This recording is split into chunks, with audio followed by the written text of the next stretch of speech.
adjust to this. But I mean, we got a team full of strong options, even if it's not the team he ran. There's a reason that these types of teams have been popping off and why to kind of pivot over to it. Yeah, and a lot of flexibility as well. If you look at the Aerodactyl, it's got access to tailwinds. It's going to be able to put those threats like King Gambit, Sylvie, and Charizard ahead of those threats on the opposite side of the field. And then if that's not a favorable matchup, you've got the Fergraph, and we've seen the Armored Tail, how useful that can be to prevent priority onto your side of the field. But you've also got the Trick Room to be able to flip the dimensions and put yourself into a more favorable position and maybe take advantage of those slow Pokemon like the King Gambit, like this Sylveon. And depending on how you've trained things like the Charizard, it can perform well in Trick Room and Tailwind, depending on what's in front of you. So a lot of flexibility from Alex. It kind of suits his playstyle as well. He's so adaptable, and he's such a great trainer. He's going to be able to utilize these sorts of Pokemon that are pretty much some of the best Pokemon in the format to the best of their ability. And I really like the Aerodactyl. The Mega Aerodactyl option here, you can use it to support with the Tailwind if you want, or you can use it as a big threat against a lot of the things that Wolfe has got on this match, namely that Mega Charizard that they're piloting that is not going to want to sit in front of the Aerodactyl for too long.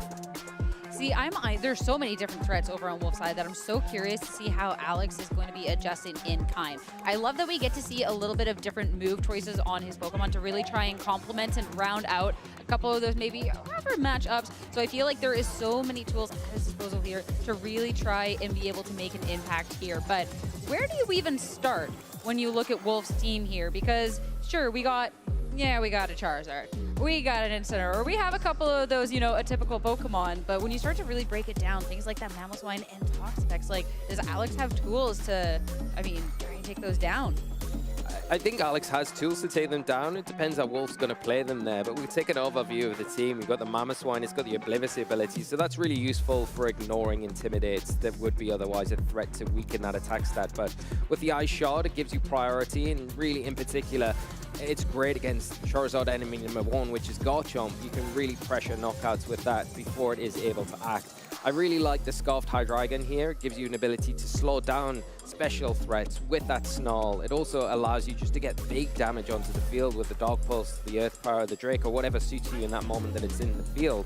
And then you've got the Toxapex. It has got Wide Guard, so you've got a nice support line as well from any of those spread attacks, namely the Rock Slide that's going to be such a threat in this game from not only the Aerodactyl but also the Garchomp as well that does carry that attack. Then you've got Intimidate support from the Incineroar. We know it's one of Wolf's favorite Pokemon, and he will enjoy using that in this match in particular, just for that pivot, the Fake Out support as well. And then the Sneasler, which is another option if you don't want to go with the Incineroar, that could be very useful against Alex in particular, looking at things like King Gambit. Then I'm going to want to take that close combat, and then the Diaclaw, which is so useful against the Sylveon in particular, that could be utilized in a Trick Room.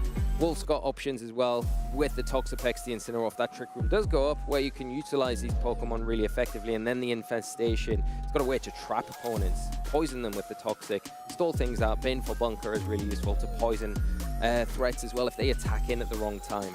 I think for both of these trainers, so many different modes for their team. So let's just dive into it to see what they're thinking heading into the first game here. Swiss round 4. We get aggressive and a little bit more passive coming out from Wolf. Toxapex right away hitting the field, whereas Alex is going to opt into his own Charizard next to King Gambit. Yeah, we've got the Toxapex making the scene here, and it has the ability to go for that Infestation early on in this game. The King Gambit can't really relax too easy here because it is threatened from Wolf's Charizard. There is a potential where a Heat Wave or a Weather Ball goes into that slot and picks up an easy knockout, and you don't really have a way to check the Charizard if you're Alex right here and now. Yes, you can get some good damage off with a Sucker Punch, and you do have the alleviation of that Focus Sash as well. So for at least one turn, you can try and get maybe a Kowtow Cleave, maybe a Sucker Punch onto Wolf's Charizard just to try and get damage onto it for something else to come in later in the game and potentially pick up a knockout. But if you concentrate everything onto that side of the field, what is the Toxapex going to do? Is it going to trap something in and make things even more difficult? Do you trap that Charizard on Alex's side in? It's going to mean that it's difficult to kind of switch out and constantly chip for the rest of the game. I mean, a little eyes into what these trainers are thinking of Mega Evolution for both. Of course, when we're not looking at a Weather War, but of course, Sun complementing both of them, might as well go ahead and click that Mega Evolution and get that boost. Opposing Charizard Heat Wave will miss onto the Charizard over on Alex's end though, but when you're eyeing up that King Gambit, that's going to be that one that won't appreciate the hit, already brought down into its Focus Sash. Of course, we'll be able to hang on for at least a little bit longer. Alex will connect both of his Heat Waves, but not really the same damage impact, kind of chipping away 1/4 over at both of them. Kowtow Cleave now trying to take down this Charizard, but just not enough damage there as Infestation. King Gambit only had 1 HP. Infestation will be enough to take it down. Yeah, they're a really nice play for Wolf just to cover. If the King Gambit stays on the field, I'm going to make sure that I do get the knockout onto it. So any damage onto my Charizard this time, like we saw, it's not going to be affected by that Sucker Punch going into the next turn. So a really nice play from Wolf here. Has taken a little bit of damage from the Heat Wave from Alex's side, but nothing that you need to be too concerned about. Now Alex has the ability to try and set this Trick Room up with the Farigiraf, right, where it can flip the dimensions, put things in its favor. Or if you want, you've got the immediate threat of the Psychic here into the Toxapex, which isn't going to appreciate taking that attack. Well, especially too when you're eyeing up the Trick Room. Alex has those Tailwind options, the Trick Room options, but kind of these Pokemon are in a weird speed tier. We did see Wolf's Charizard outspeed to go first last time, but when you're still eyeing up the damage and the impact this Toxapex can have, I feel maybe a little hesitant as opposed to just kind of getting rid of the threat outright. Yeah, and if Wolf's Charizard we saw there did outspeed, so if it gets an attack off into the Farigiraf and gets initial damage, it could be close to picking up the double up into that Farigiraf with an Infestation. He's going to hit super effective as well. Okay, just going to be a Protect though.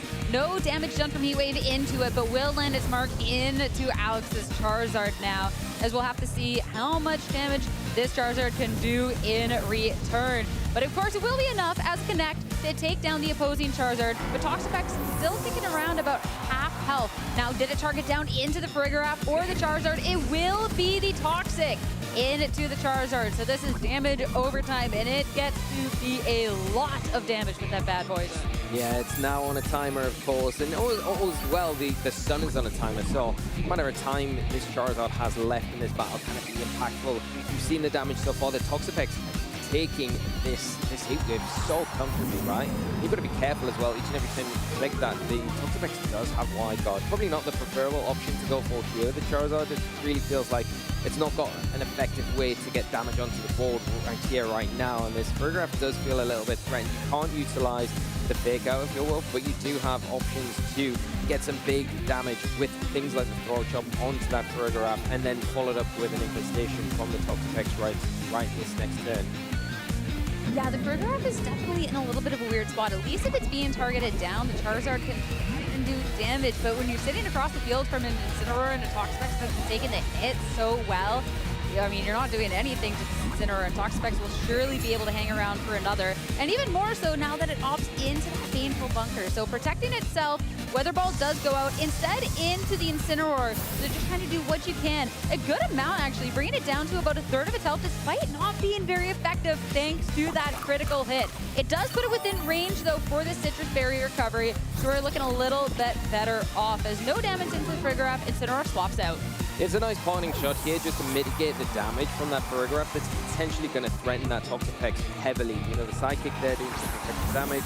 Now -1 not going to be as big a threat, especially when you've got another Psychic Pokemon in the back like the Sneasler that just entered the field. And this is where that Toxic chip's going to come in very useful, because we'll probably put that Toxic into range very soon, if not already, from the Diaclaw that's active on that Sneasler. Now, of course, you can't use the Fake Out because of the Armatil. It's there. So this Farigiraf giving all sorts of problems with how he would like to maybe otherwise use these supporting moves.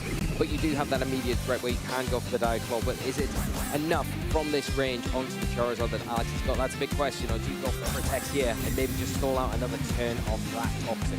I mean, if you're not sure if it's enough damage, Protect, so it is enough next turn's good, but I mean, Toxapex just protected, so targeting into it definitely going to be a lot safer. And when you're trying to make sure you can finish off the kill, actually no, Farigiraf targets into the Sneasler, so Toxapex, it sticks around, and that's going to be a second Pokemon for Alex that's now badly poisoned. That Toxapex takes that Weather Ball so well then. You can see how much of a valuable Pokemon it is to be able to just get that Toxic into the Farigiraf. Now, if you can remove the Charizard on Alex's side with the Sneasler from Wolf, you're sitting in a great position where you've started the timer tick down on this Farigiraf, and it will be just a matter of time before it just drops the poison. And having the Incineroar in the back as well is a really nice option for Wolf, where they potentially could catch Alex out if they get the targeting wrong with Psychic.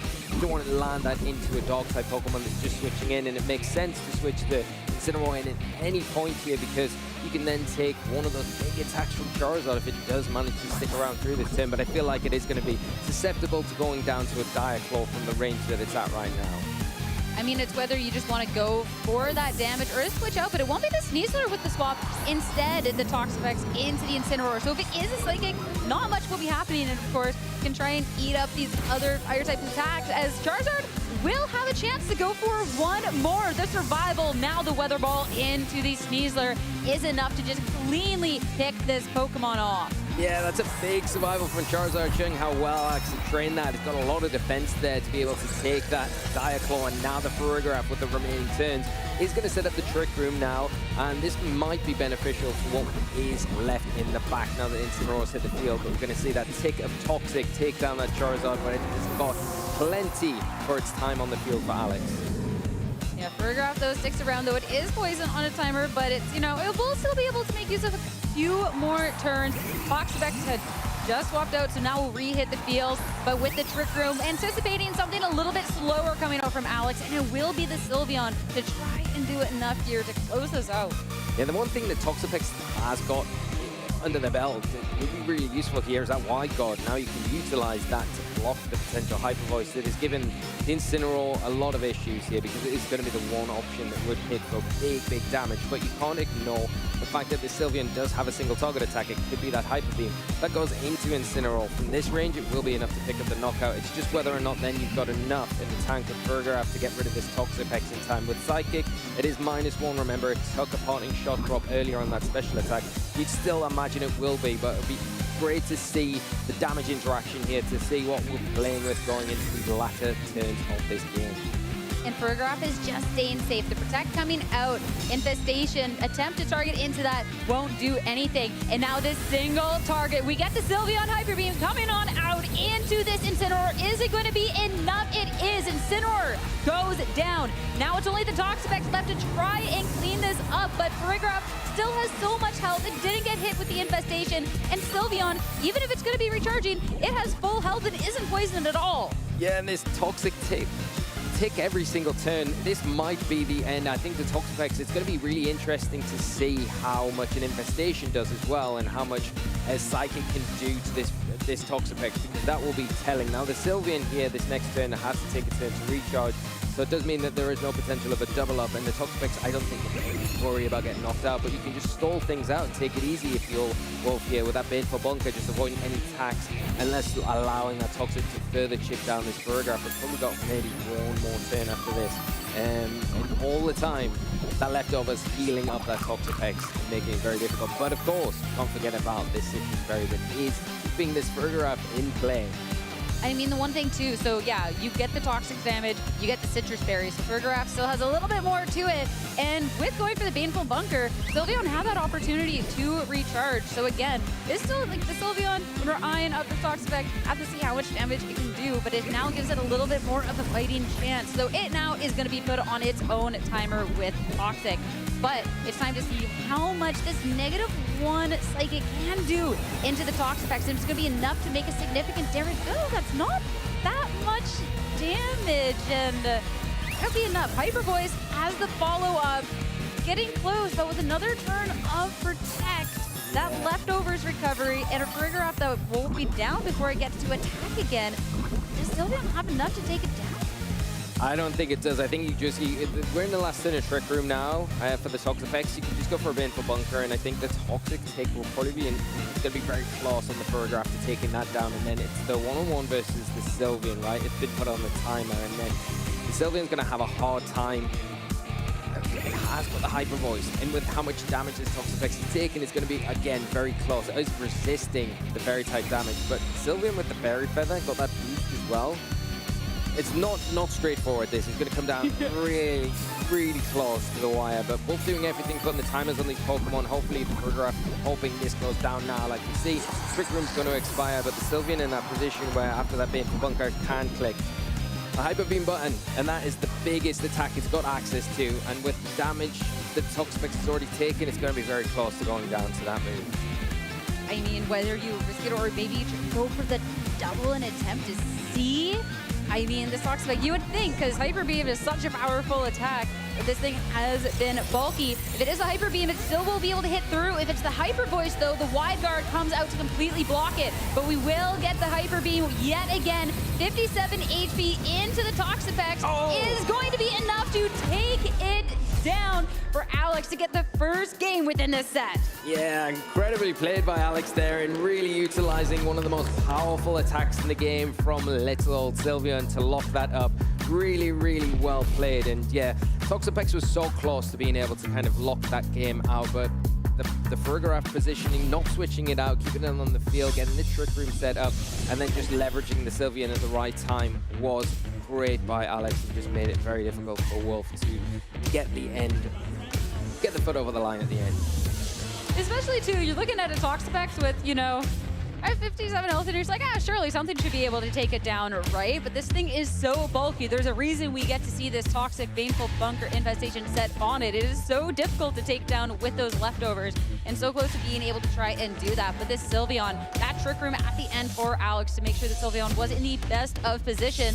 And just the pure amount of damage like these Hyper Beams are doing, even just like the first time to take down that Incineroar, you're still having to spend the next turn recharging, but a risk that was so well worth it. And Alex now 1 up and looking to try to close this out in the next. Yeah, and I think we can see how powerful Hyper Beam is in consideration too. We had the Weather Ball in the sun from the Charizard into the Toxapex, and we saw how much damage that did, and Toxapex just soaked that up and resisted that hit, so you were expecting kind of a similar situation. So it would have been very close, right down to the wire there, but Alex been brave in the decision, not wanting to get caught out with that Hyper Voice in the end game, just saying, okay, well, here we go.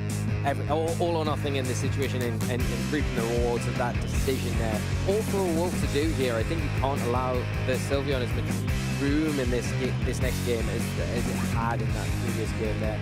Got to get something in like the Sneasler in a position and have ways to potentially shut down the Trick Room option that was such a difficult situation to get yourself out of. Even though you've got the Toxapex, it just doesn't have the offensive presence on the field. It's a really drawn-out, long game plan, whereas you want to be able to remove these threats before they're able to get that damage onto you. Well, let's see if he can figure out how he can get it done here in game number 2 is starting this off. Again, we'll get to see the run back of these Charizard with Toxapex once again making an appearance right off the gate going up against King Gambit. Yeah, I think one of the options that you have here, if you're Wolfe, you could go for the Wide Guard here because then you prevent what Alex was doing in that game 1 and going for that constant heat wave damage, and then maybe try and get your own heat wave off to get that Gambit down to its focus sash and then things get a bit easier. But if you don't double up into the King Gambit here, you leave it on the field for an extra turn that you didn't allow it to stick around for last turn. The other option is you could potentially just protect your own Charizard, go for the Infestation onto the King Gambit, start the counter there, and then try and remove it the next turn. It's getting around this Sucker Punch damage is such an immediate threat, and we saw how valuable that was for Alex in that first game, especially when you've got the security blanket of the sash to help you out here. I mean, we'll get to see at least a run back for how game 1 started with yet again Mega Charizard coming on out. Sun out as well, and going to be matched. At this point, we've seen Wolfe faster every single time, but we'll have to see how this one can differ out if we do see heat waves yet again from both of these trainers, or a little bit of a deviation from the plan. Wolfe, it will be a heat wave, this time connecting with both of the targets and bringing King Gambit yet again down into its focus sash. Have to see if we can get the double connect from the Charizard over on Alex's end, because notably no Wide Guard. Oh, the burn! Okay, we'll probably get an attack anyways, but this is going to definitely limit how much damage it can do on this turn. Heat Wave can double connect, but this King Gambit, you kind of wanted to get a really powerful attack off, start chipping away at the Toxapex as most as possible, and that is just not great damage. And yeah, now King Gambit's gone. Yeah, the burn really kind of putting the stoppers on Cartel Cleave there into the Toxapex, changing target because of how problematic the Toxapex was in that game 1, prioritizing that Pokemon as a target here, and the burn unfortunate, really great for Wolfe here, and landing the Heat Wave now really useful because we saw how good and defensively built the Charizard is, and Alex has said so any damage onto it early on in this game is going to be so valuable going forward. Now we've seen the Psychic damage into the Toxapex from -1. you've got to be very wary about this Farigiraf hitting into the Toxapex this turn around. So you are in a position where you probably want to maybe just switch out into your Incineroar here, maybe protect your own Charizard, or just leverage your own Charizard to get more Heat Wave damage off, get some initial damage onto the Farigiraf, and just keep chipping away at Alex's Charizard as well, while protecting that Toxapex for maybe the late game. And it's not going to be with the Baneful Bunker. We're protecting by switching out, but a new Pokemon to join the battle. Hydreigon hits the field. Heat Wave double connect again, chipping away so much at Alex's Pokemon, and a Heat Wave in return. But we saw how little it's been doing to Charizard. We're at like a 1/3 now, but the Hydreigon comes in, soaks up the hit. But you know, we're trading burns for burns, but at least with the Hydreigon, it's just going to be damage over time. Now though, with that Trick Room, the dimensions are twisted, and the slower Pokemon are going to be faster going on out. Yeah, and now getting that Trick Room up, really, really useful. We know that Alex has got the slow Charizard, so going to be able to fire off another attack here.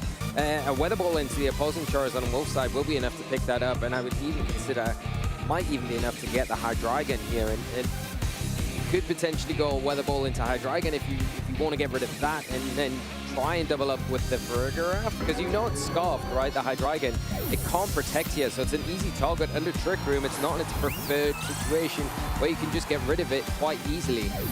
I mean, swapping out the Charizard, even if though Alex is assumingly slower, gonna bring in an even slower Pokemon. And Wolf also taking the opportunity to switch with Incineroar hitting the field. Farigiraf, though, not wanting to have taken a hit from that Charizard, if it's stuck around, will protect. But Snarl from this Hydreigon, it has to lock into one move. And Snarl, it doesn't do the most damage, but what it lacks in damage, it's going to make up for in, frankly, annoyingness for the Sylveon, because that special attack drop is going to be massive. Yeah, that's not ideal here, because you want to have your Sylveon as powerful as possible. You don't really mind about the Farigiraf taking the Snarl if it takes the attack drop, because, yeah, you're not going to be hitting anything in front of you right now. You're really pinned against these Dark types. Hydreigon want to be kept for later, maybe when this Trick Room expires. And Toxapex coming in to soak up this potential Hyper Voice now that comes out, but Alex catching it on the switch. That is a lot of damage. Again, so bulky. Special defense drop as well going into it. But now Toxapex, it's getting lower. You can see how really valuable that special defense attack drop was. And now the Incineroar reaping the rewards of the Sunbeam up and taking down a big threat to this Toxapex that just entered the field.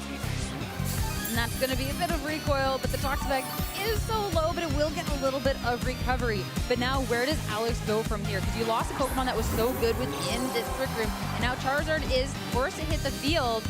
But again, we're looking at Charizard. It's not toxic this time, so it's not on the same sort of timer, but it still has a lot of momentum. And now you lost the thing that was stopping any fake-out pressure. Yeah, now you've got no ability to get rid of that special attack drop on the Sylveon either. So the damage output that you've got access to now on -1 is what you're going to have to finish the battle with. Will it be enough?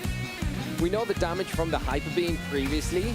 It was around that 50 mark, but the Toxapex will probably be able to take a Hyper Beam here, so not even an option, and the Incineroar in a position where it can just throw a Flare Blitz into this Sylveon and do some really huge damage.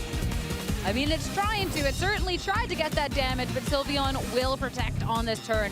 Charizard with the Weather Ball again. We have the Sun. Incineroar not going to drop to it, though. Again, not very effective. It's close, but no dice. And Citrus Berry is going to kind of put it back to where it was. Yeah, and now that recovery probably puts it out of range from a Hyper Voice this next time around as well. Probably still in range for a Hyper Beam, but do you really want to lock yourself into Hyper Beam in this last turn of Trick Room and then kind of just leave yourself vulnerable going into the next turn, right? Wolf could just protect their own Charizard, knowing that it's the faster, get through this last turn of Trick Room, go for that all-valuable Flare Blitz into the Sylveon. You know they protected last turn. Can you get it off here? If not, you take a Hyper Beam and go down, and Hydreigon can come back on and disrupt even further and support that Charizard. I mean, we're not going to lock in anything crazy. We're going to do what damage we can, and Hyper Voice is just not enough to get it there. So Incineroar has the chance to fire off this Flare Blitz. Less damage, now this one's not there, but Sylveon, with so many burns this match, will get burned. And Recoil, it will be enough to take down the Incineroar, but that was the last turn of Trick Room. And yeah, Charizard on Wolf's end stays safe. The dimensions are now untwisted, and he'll be able to bring out another speedier Pokemon to try and help close this out. Yeah, it can be that Hydreigon. It will be able to pressure the opposing Charizard on Alex's side as well, which is really nice. But maybe saving that until that Sylveon goes down, so it has an easy easier time. It's not going to be threatened as hard. And the Toxapex can enter the field now. It's got that wide guard, so it can protect the Charizard on Wolf's side. And Wolf can quite happily here just go for a Heat Wave, remove the Sylveon, and start chipping down Alex's Charizard even more. And it's not got the big, powerful one-out-all attack in that Weather Ball with the sun faded from the field now.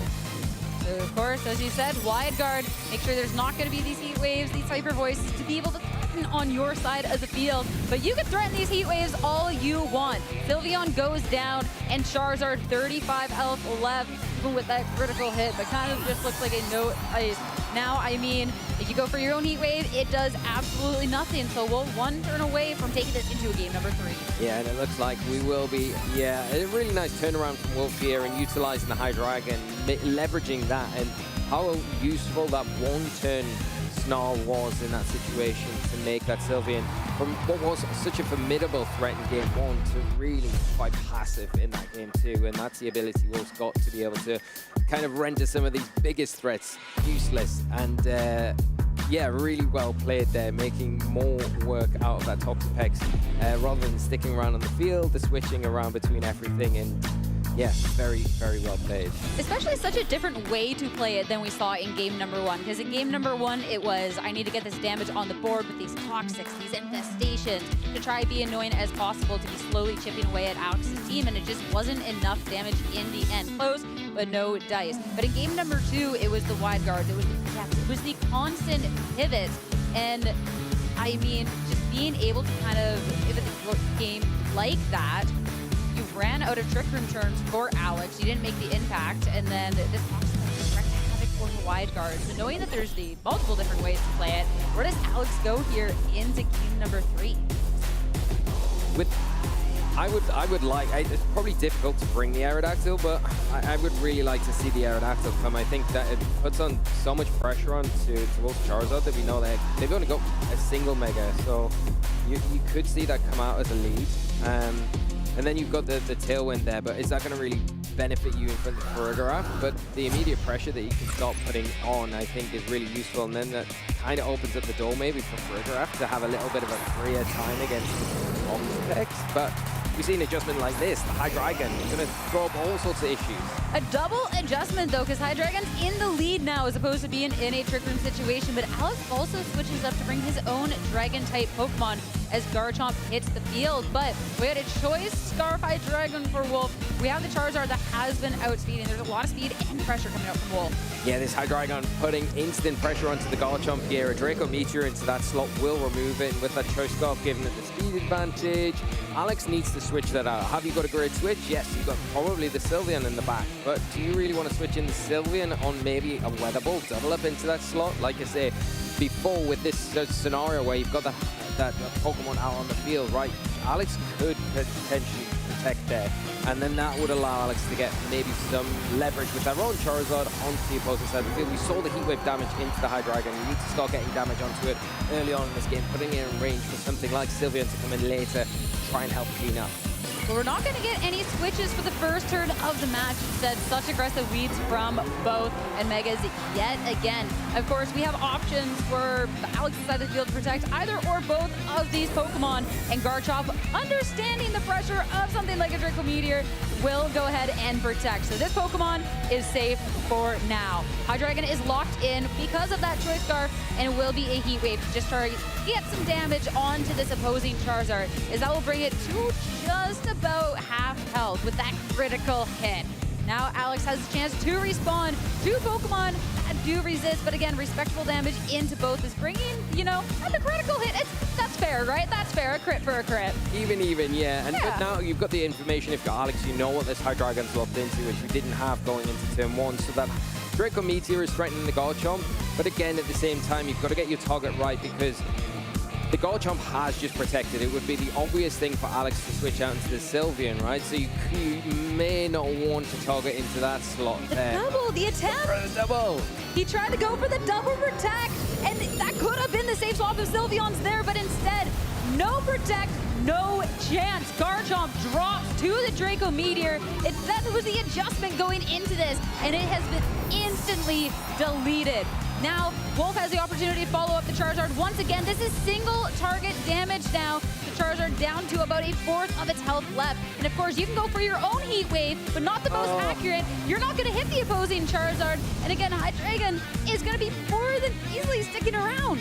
Yeah, that Hydreigon doing the exact job it was brought for, to dispatch of that Garchomp. But there was such a threat to the Charizard on Wolf's side, right? Done its job now, can probably switch out.